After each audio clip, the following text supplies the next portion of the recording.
हाँ, तो hello students, क्या हाल चाल है आपके सभी के। आई होप कि आप अच्छे कर रहे होंगे, गुड वेल होंगे।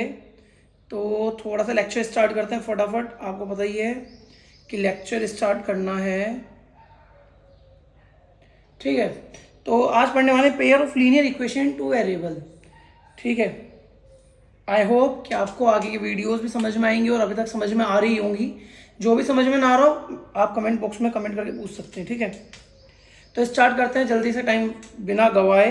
Pair of linear equation two variable, सबसे पहले तो समझो यहाँ पर क्या होंगे, वेरिएबल कितने होंगे, टू। ऐसी इक्वेशन जिसके अंदर कितने वेरिएबल हो, टू। जैसे 2x plus 3y equal to 1। एक इक्वेशन ले लेते हैं 4x plus 5y equal to 2। यहाँ पर क्या आपके अंदर पहली इक्वेशन के अंदर आप देखोगे अगर, तो दो वेरिएबल हैं x और y।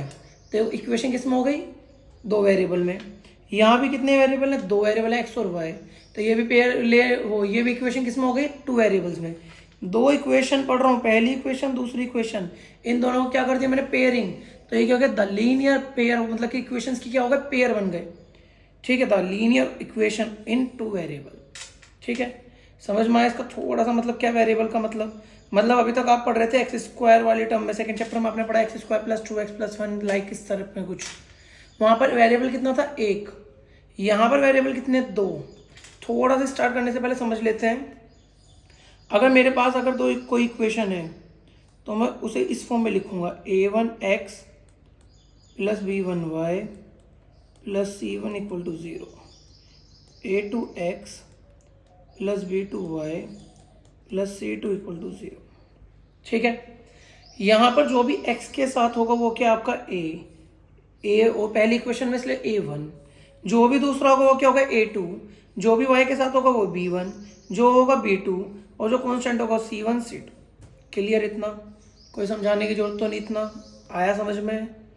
अगर तेरे को कुछ समझ में ना आया तो आप कमेंट बॉक्स में बता सकते हो, ठीक है। नेक्स्ट, आपके तीन टाइप के केसेस आते हैं। पहला केसेस है कि आपका या तो कंसिस्टेंट होगा, इनकंसिस्टेंट इसके ऊपर पूछेगा, और सॉल्यूशंस के ऊपर पूछता है मेनली। पहले आपको इक्वेशन बतानी होती है कंसिस्टेंट है या इनकंसिस्टेंट है, और उसके बाद दूसरा बताना था आपके सॉल्यूशंस कैसे, यूनिक सॉल्यूशन है, मैनी सॉल्यूशन है, या नो सॉल्यूशन है। उसे चेक करने का तरीका क्या है, आप कोफिशिएंट्स लो, a1/a2 की वैल्यू निकालो, b1/b2 की वैल्यू निकालो, और c1/c2 की वैल्यू निकालो अलग अलग, और इन्हें कंपेयर करते जाओ, आपका आंसर आ जाएगा, ठीक है। निकाल ली वैल्यूज, आराम से निकाल लोगे। देखते हैं, पहला आपका हो सकता है कंसिस्टेंट सिस्टम हो। कंसिस्टेंट सिस्टम के अंदर दो केसेस आते हैं। पहला केस क्या आता है, ये, ठीक है। मतलब क्या, when two line intersect each other, जब भी दो लाइन इंटरसेक्ट करती हैं एक दूसरे को इस तरह, तो ये वाली लाइन पर सिर्फ एक ही जगह इंटरसेक्ट हुई, तो इसके सॉल्यूशन कितना आएगा, एक। तो इसलिए यहाँ लिखा है यूनिक सॉल्यूशन, और ये क्या होगी, कंसिस्टेंट होगी। तो इसके लिए प्रॉपर्टी क्या है, ये वाली यूज़ करनी है कि अगर आपकी a1/a2 और b1/b2 की वैल्यू इक्वल नहीं आती, c1 से मुझे मतलब ही नहीं है, पहले चेक करूँगा a1 और b1 को, अगर इक्वल नहीं आती है डिवाइड करने पर, तो वो मतलब क्या है, सीधा का सीधा कंसिस्टेंट है और यूनिक सॉल्यूशन है। नेक्स्ट, केस 2, सॉल्यूशन अगर एक था तो हो गया, हो सकता है बहुत सारे सॉल्यूशन हो। अगर तीनों की तीनों इक्वल आ जाए, a1/a2 equal to b1/b2 equal to c1/c2, तो इसका मतलब वो क्या, इनफाइनाइट सॉल्यूशन है और कंसिस्टेंट है। नेक्स्ट, इनकंसिस्टेंट सिस्टम, मतलब कि सॉल्यूशन ही नहीं बनता कुछ, जहां पर a1/a2 और b1/b2 तो इक्वल आ जाए, लेकिन जब बारी है c1 और c2 को चेक करने की तो वो इक्वल ना आए, तो आपका क्या हो गया, इनकंसिस्टेंट हो गया, नो सॉल्यूशन। क्लियर, इसका मतलब वो लाइन क्या कर रही है, कोइंसिडेंट नहीं है, एक दूसरे के पैरेलल लाइन है, जब इंटरसेक्ट नहीं करेंगे दूसरे को। तो अगर नॉर्मली समझाऊं, तीनों को बेसिक में लिखकर इस चैप्टर को, तो आपका अगर a1/a2 इक्वल नोट b1/b2 आया, तो क्या है, ये कंसिस्टेंट है। पहली चीज, ये आपके इंटरसेक्ट करती है, और ये आपका यूनिक सॉल्यूशन है। क्लियर, अगर a1/a2 equal to b1/b2 equal to c1/c2 आ गया, कंसिस्टेंट है, और इसके बाद आपका ये क्या है, बिल्कुल कोइंसिडेंट है, और इनफाइनाइट सॉल्यूशन है। अगर थर्ड लें A1/A2 equal to B1/B2 not equal to C1/C2, inconsistent है, ठीक है, पैरेलल लाइन है और नो सॉल्यूशन है। तीनों के तीनों समझ में आ गए, नोट डाउन कर लो, करना है, इंपॉर्टेंट है। अब आते हैं क्वेश्चंस पर। Check graphically whether the pair of linear equation is consistent, if so solve them graphically.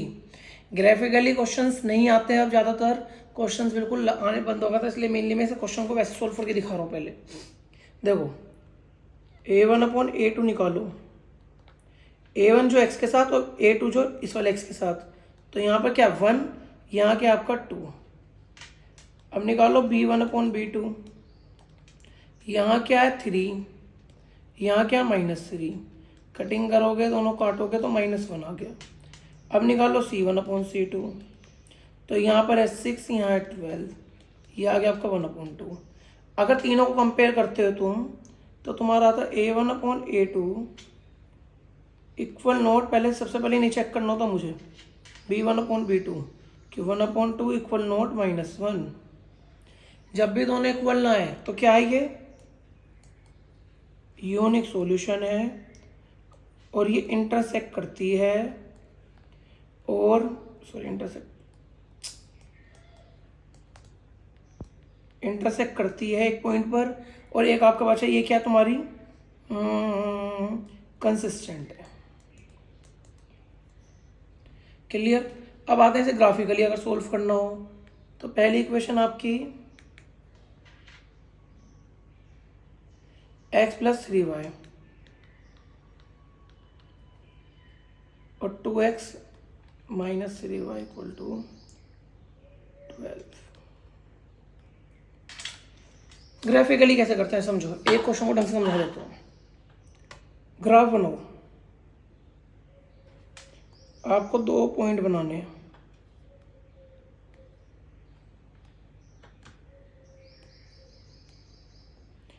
x की वैल्यू, y की वैल्यू, x की वैल्यू, y की वैल्यू। लाइन 1 है, ये लाइन 2 है, ये लाइन 1 है, ये लाइन 2 है।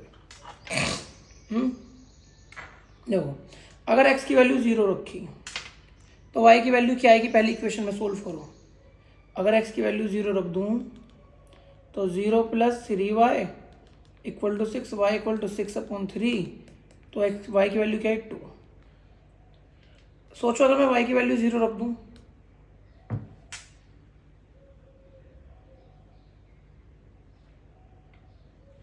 सोचो, अबे यार सोचो अगर मैं y की वैल्यू 0 रख दूँ, y की वैल्यू 0 रखने पर तो x = 6 बचेगा। पहले लाइन की इक्वेशन सोल्व हो गई, कुछ नहीं करना, y को 0 रखो, लॉजिक लगाना होता है, कुछ भी रखो वैल्यूज वैसे, लेकिन मैं 0 से जल्दी निकलती है। लाइन 2 को सोल्व करता हूँ, अगर x की वैल्यू 0 रखी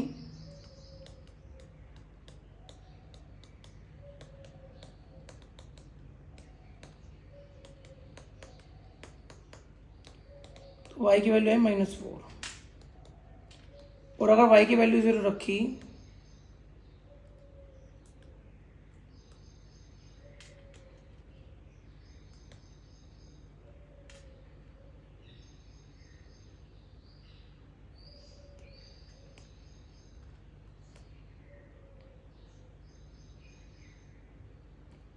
y की वैल्यू 0 रखोगे तो आपका आएगा 2x = 12, 6। आपको पॉइंट मिल गए, पहली लाइन के लिए भी, दूसरी लाइन के लिए भी। अब बनाओ ग्राफ।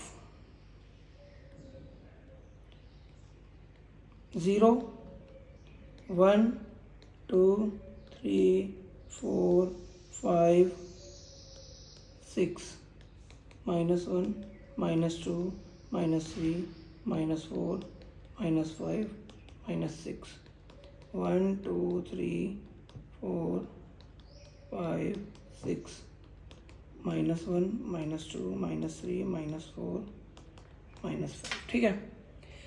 पहली लाइन के लिए बना देते हैं। पहली लाइन के लिए ग्राफ थोड़ा दूसरी लाइन से बनाता हूँ, इसके लिए ब्लू लाइन से। एक्स की वैल्यू क्या है 0, वाई की वैल्यू क्या होनी चाहिए 2। एक्स की वैल्यू 0 मतलब वाई की वैल्यू 2 कहाँ जाएगी, यहाँ पहला पॉइंट सीधा।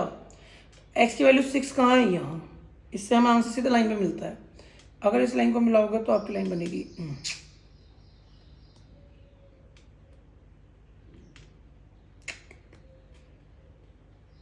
ये बनेगी। अगर आप दूसरी लाइन बनाते हो तो x की वैल्यू 0 पर y की वैल्यू कितनी है -4, तो y की वैल्यू -4 ये रही, और x की वैल्यू कितनी है 6 ये रही। बन गई लाइन ग्राफिकली। ग्राफिकल लाइन बिल्कुल प्रिपेयर। यहाँ पर सॉल्यूशन आया तुम्हारा x की वैल्यू 6, y की वैल्यू 0। इस इक्वेशन ने एक ही जगह कट किया, एक ही जगह कट किया तो इंटरसेक्ट करा, कंसिस्टेंट हुई, और यूनिक सॉल्यूशन एक ही सॉल्यूशन है। और सॉल्यूशन भी क्या तुम्हारा 6,0। सॉल्यूशन ऐसे देते हैं। समझ में आ गई इजीली। आगे देखते हैं। Graphically find the whether the following a pair linear equation has no solution, unique solution और द इनफाइनाइट सॉल्यूशन। इसे तुम्हें चेक करना है ग्राफिकली। ग्राफिकली तो वही मेथड है, ग्राफ बनाओ सीधा से सीधा। क्या करना है दोबारा बता देता हूँ एक बार।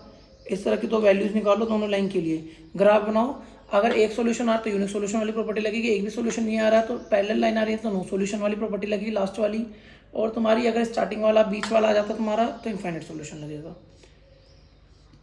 अगर मैं इसे सोल्व करूँ तो a1/a2 की वैल्यू क्या आएगी आपकी 5/3, b1/b2 इसकी वैल्यू क्या आएगी आपकी -8/-24/5, 5 ऊपर जाएगा, माइनस से माइनस कट, 8 1 8, 8 3 24, 5/3।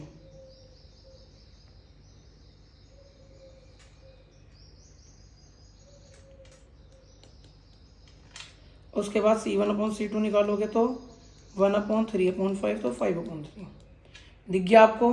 तीनों के तीनों वैल्यूज क्या आपकी इक्वल है। a1/a2 equal to b1/b2 equal to C1/C2। जब तीनों इक्वल होते हैं सॉल्यूशन कहेंगे इनफाइनाइट सॉल्यूशन, कंसिस्टेंट है। Next graphically find the whether the unique solution, फिर से वही निकालना है। तो 5 सीधा चेक करो 5/9 इसका आएगा -8 इंटू 5/- का 48 और 1/3/5 आएगा।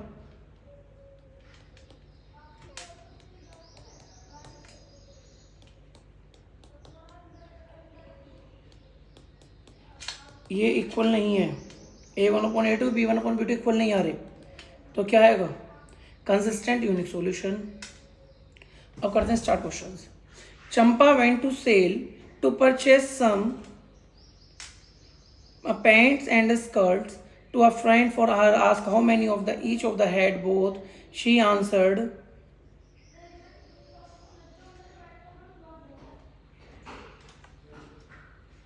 the number of skirt is 2 less than twice the number of pants। मतलब उसने क्या आंसर दिया, पहली क्वेश्चन बनाई द नंबर ऑफ स्कर्ट्स, पहले लिखो स्कर्ट्स को मैंने माना x और पैंट्स को मैंने माना y।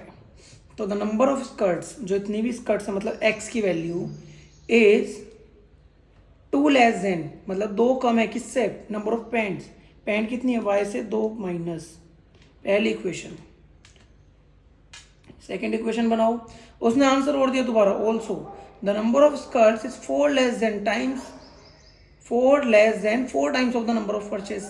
तो वही लिखना है the number of skirt is 4 less than किससे 4 टाइम्स ऑफ पैंट। ये वर्ड प्रॉब्लम आपने सीखी होंगी। आगे कह रहा है help her friend to find the how many pants and the skirt Champa's both. इन्हें आपको बताना है, कुछ नहीं करना होगा, सब्स्टिट्यूशन मेथड यूज करो। x की वैल्यू y-2 है, पुट कर दो x की जगह, put the value of x from equation 1 to equation 2। तो x की जगह, यहाँ पर x की जगह क्या रखोगे y-2 इक्वल टू 4y-4। तो यहाँ से आपकी 4y आपका पॉजिटिव इधर जाकर आपका 4y माइनस का हो जाएगा, -4 इधर जाकर 2 प्लस का हो जाएगा तो -2 -3y, y की वैल्यू आपकी -3 अपॉन ये, तो y की वैल्यू आपकी 2/3। y की वैल्यू आ गई आपकी। आगे आओ, आगे सॉल्व करते हो तो आपका आंसर आएगा, अब y की वैल्यू पुट करो, put the value of y in the equation 1, तो x की वैल्यू है आपकी y -2, तो y की वैल्यू क्या आपकी 2/3, एलसीएम लोगे 3 1 ज़ा 3, 2 -3 2 ज़ा 6, तो माइनस का 4/3, ये आपका आंसर है। ठीक है, next, solve the pair of linear equation substitution method. Substitution method से यूज करके सोल्व करना है, तो कुछ नहीं करना, इसे इक्वेशन 1 मानो, इसे इक्वेशन 2 मानो। पहले जो सेकंड इक्वेशन उससे मैं अगर x की वैल्यू निकालूं तो ये आएगी आपकी ये,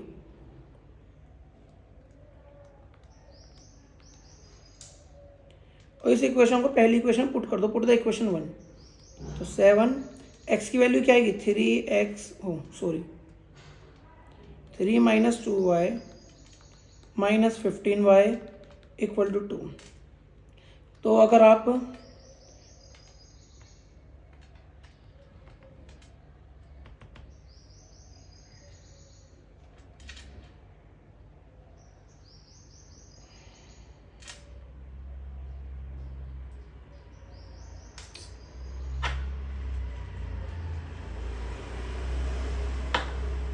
सॉल्व करते हो, 7 3 ज़ा 21, 7 2 ज़ा 14y, 15y इक्वल टू 2, तो 21 इधर जाकर आपका माइनस को हो जाएगा, और ये माइनस माइनस प्लस, तो माइनस के कितना आएंगे 29y, 21 माइनस का हुआ +2, तो हो जाएगा आपका माइनस के 19।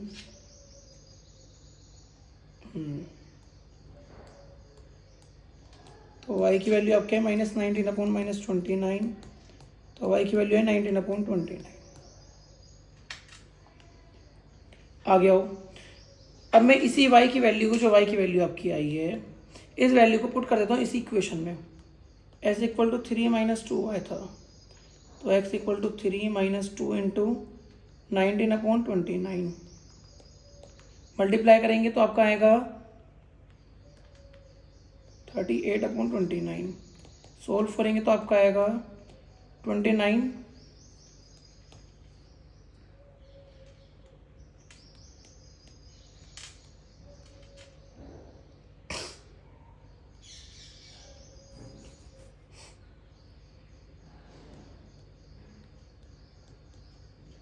आंसर लिखते कैसे हैं, the solution of the equations is x, y equal to 49/29,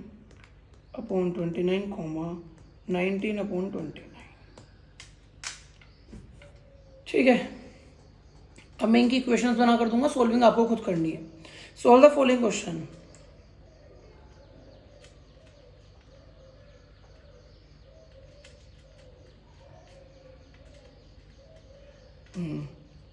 Aftab tells his daughter,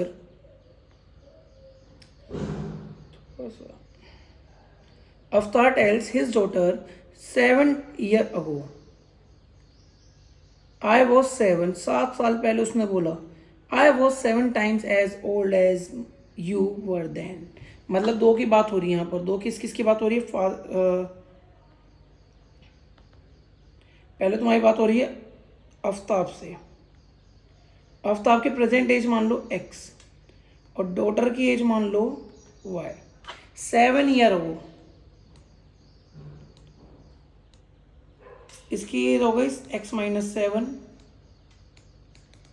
daughter की एज हो गई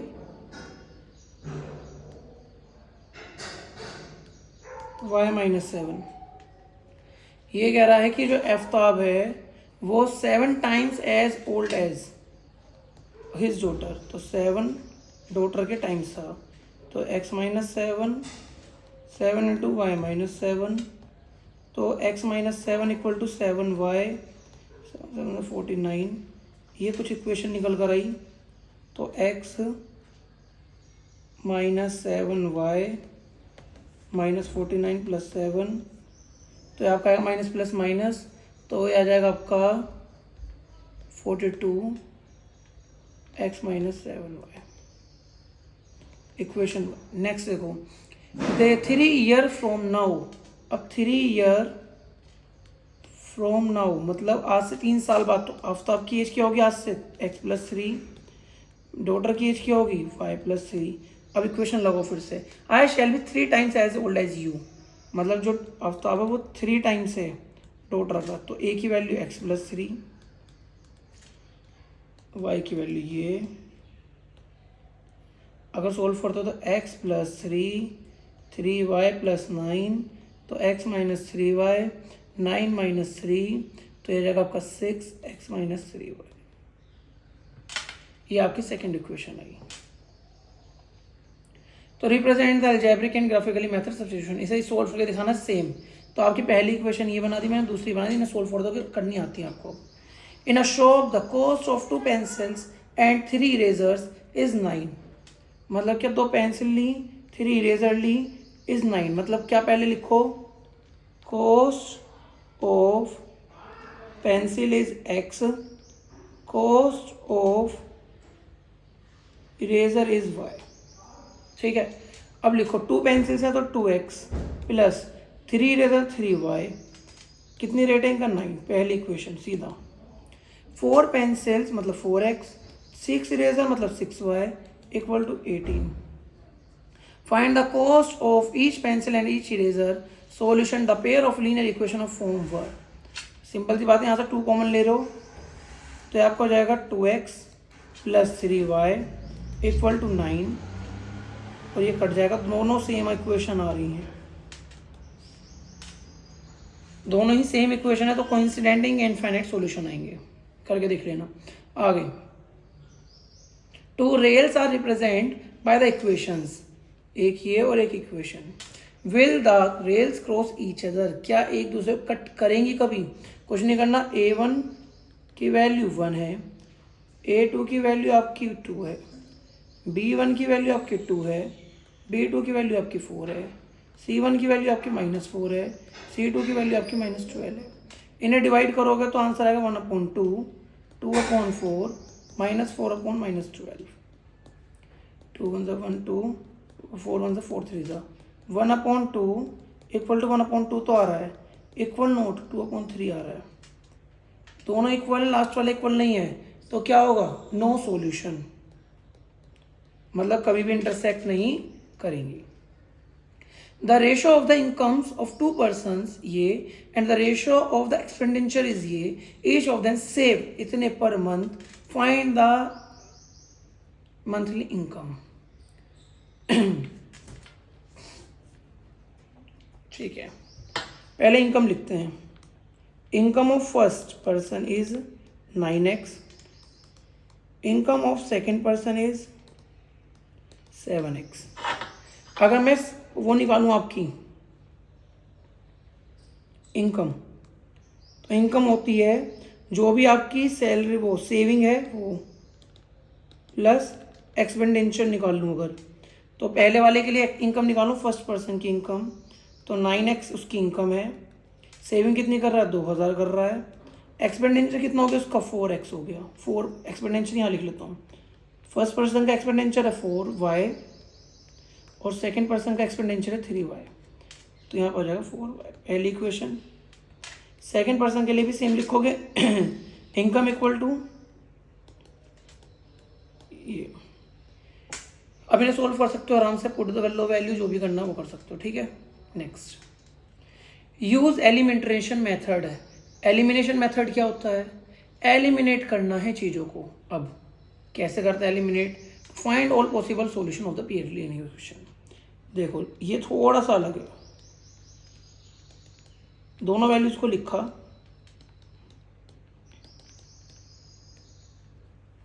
क्लियर। दोनों के किसी भी एक के कोफिशिएंट सेम कर लो, या तो x के या y के। पहले मैं पहले x के कोफिशिएंट सेम कर रहा हूँ, मुझे कुछ नहीं करना। यहाँ पर x2 है, यहाँ 4 है। अगर मैं ऊपर 2 की मल्टीप्लाई कर दूँ इक्वेशन 1 में तो 4 हो जाएगा x मेरा, मुझे x से मतलब है, प्लस है तो प्लस में ही चाहिए मुझे। तो देखो ये अगर 2 की मल्टीप्लाई करो तो यहाँ हो जाएगा आपका 4, और पूरे में इक्वेशन में मल्टीप्लाई होगी 2 की मल्टीप्लाई पर 6, और यहाँ 60। अब कुछ मत को इन्हें डिवाइड माइनस कर दो, क्लियर।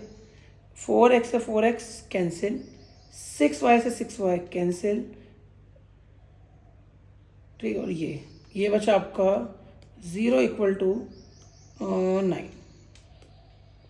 तो इसका क्या पता चला आपको, नो सॉल्यूशन, क्लियर। चेक करना भी है तो कैसे कैसे चेक कर सकते हो, 2/4, 3/6, A1/A2, B1/B2, C1/C2।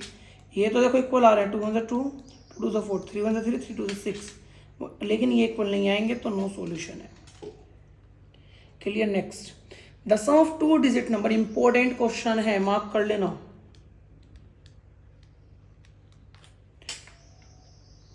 बस लास्ट क्वेश्चन बसता आपका ये वाला। इस टाइप का क्वेश्चन जरूर आता है, ध्यान से देख लेना। जब भी 2 डिजिट के नंबर के ऊपर बात आए, कुछ नहीं करना। आपका अगर नंबर लिखूं खाली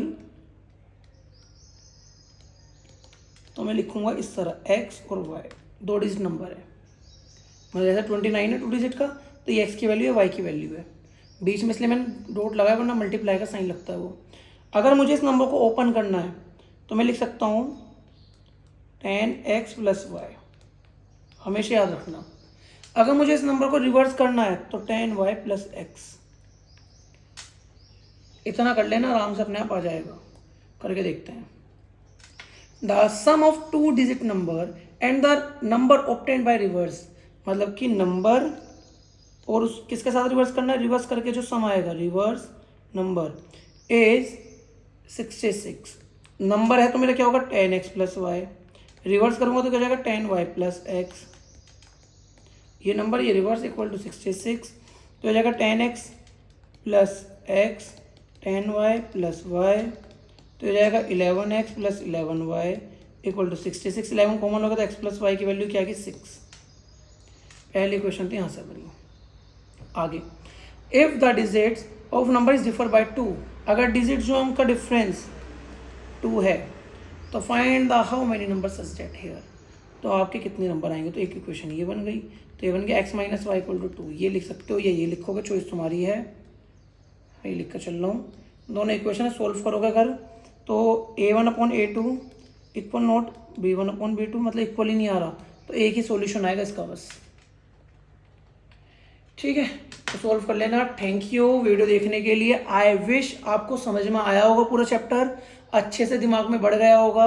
नहीं आया है, दिमागों में नहीं घुसा है, प्रैक्टिस करना, कि इसके भी एक्स्ट्रा प्रैक्टिस सेट अभी आएगा। ये एनसीईआरटी से था बस, अभी मैं एनसीईआरटी कवर कर रहा हूँ, उसके बाद धीरे धीरे जैसे पूरा होगा उसके बाद फिर एक्स्ट्रा क्वेश्चन स्टार्ट करेंगे, प्रीवियस के क्वेश्चन लाएंगे, फिर सेशंस चलाएंगे, ठीक है। ऑल द बेस्ट आगे के लिए, अगले लेक्चर के लिए तैयार रहना, नोट्स कर लेना, कुछ समझ में ना कमेंट बॉक्स में बताना, और आगे के लिए चैनल को सब्सक्राइब कर लो। Thank you, have a nice day.